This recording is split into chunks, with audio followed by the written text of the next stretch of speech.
اعوذ باللہ من الشیطان الرجیم بسم اللہ الرحمن الرحیم. سامعین محترم السلام علیکم ورحمۃ اللہ وبرکاتہ. امید کرتا ہوں کہ آپ ایمان اور صحت کی بہترین حالت میں ہوں گے. سامعین ہمارے معاشرے میں اس وقت یہ بہت بڑا مسئلہ ہے. آپ کا چاہے بیٹی ہے یا بیٹا ہے، ان کے رشتوں کا، لڑکی ہے لڑکا ہے، ان کے رشتوں کا بڑا ایشو چل رہا ہے کیونکہ مادیت کا دور ہے. ہر بندہ جس کے پاس چار پیسے ہوں گے اس کے ساتھ رشتہ داری کرتا ہے، لیکن کردار یا سیرت کوئی نہیں دیکھتا. تو اگر آپ بھی اس پریشانی کا شکار ہیں، آپ کا بچی ہے یا بچہ ہے تو اس کی شادی نہیں ہو رہی، رشتے والے آتے ہیں، دیکھتے ہیں، چلے جاتے ہیں، کوئی جواب نہیں دیتے. انشاءاللہ اللہ تعالیٰ کے ایک نام ہے، اللہ پاک کا ایک ایسا نام ہے، اس کو پڑھیں. انشاءاللہ اس کا میں آپ کو وظیفہ دیتا ہوں، یہ آپ نے کرنا ہے.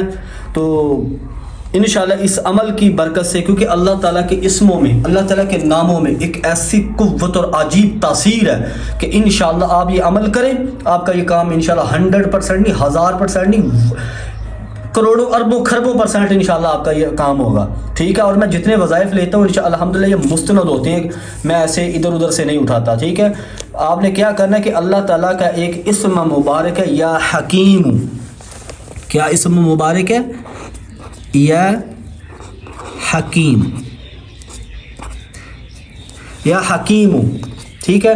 یہ اسم مبارک آپ نے اس کا وظیفہ کرنا ہے. وظیفہ کیسے کرنا ہے کہ آپ نے صبح فجر کی نماز کے بعد باوضو اپنے مصلی پر بیٹھے رہنا ہے اور پوری توجہ کے ساتھ آپ نے 101 مرتبہ روزانہ پڑھنا ہے. ٹھیک ہے. چاہے وہ لڑکی ہے یا لڑکا ہے. ٹھیک ہے. آپ نے کیا کرنا ہے؟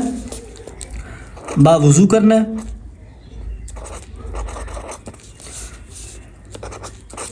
اس کے بعد مصلی پہ بیٹھ کے کرنا ہے، مصلی سے اٹھنا نہیں ہے. ٹھیک ہے. مصلی پر بیٹھ کے کرنا ہے اور باوضو کرنا ہے. فجر کے بعد کرنا ہے. ٹھیک ہے. فجر کے بعد کرنا ہے آپ نے یہ عمل. یہ یا حکیم آپ نے کتنی بار پڑھنا ہے یہ میں آپ کو ابھی بتا دیتا ہوں کہ آپ نے یہ عمل 101 مرتبہ کرنا ہے. 101 مرتبہ. ٹھیک ہے. میں دوبارہ عرض کر دیتا ہوں کہ یا حکیم اللہ تعالیٰ کا ایک اسم مبارک ہے. اس نے آپ فجر کی نماز کے بعد باوضو آپ نے مصلی پہ بیٹھ کے یا حکیم پوری توجہ کے ساتھ، ٹھیک ہے، پوری توجہ کے ساتھ کرنا ہے، اپنے مقصد کو ذہن میں رکھ کے، پوری توجہ کے ساتھ اپنے مقصد کو ذہن میں رکھ کے اللہ تعالیٰ کا یہ اسم مبارک ہے یا حکیم، اس کو 101 بار پڑھنا ہے. انشاءاللہ آپ جب تک آپ کی شادی نہیں ہو جاتی آپ یہ عمل کریں. انشاءاللہ اس عمل کی برکت سے جلد از جلد اللہ تعالیٰ اس کے اسباب پیدا فرما دیں گے. درود شریف اول آخر لازمی پڑھیں. ٹھیک ہے. پاک پڑھیں، درود شریف آخر میں لازمی پڑھیں. انشاءاللہ اس عمل کی برکت سے اللہ تعالیٰ آپ کی شادی کے اسباب پیدا فرما دیں گے، چاہے لڑکی یا لڑکا. اگر لڑکی کر یہ ایام مخصوصہ شروع ہو گیا تو اس کو بند کر دیا عمل کو، اور جب ایام مخصوصہ ختم ہو جائیں اس کے بعد دوبارہ وہیں سے آپ سٹارٹ کر سکتے ہیں. ٹھیک ہے.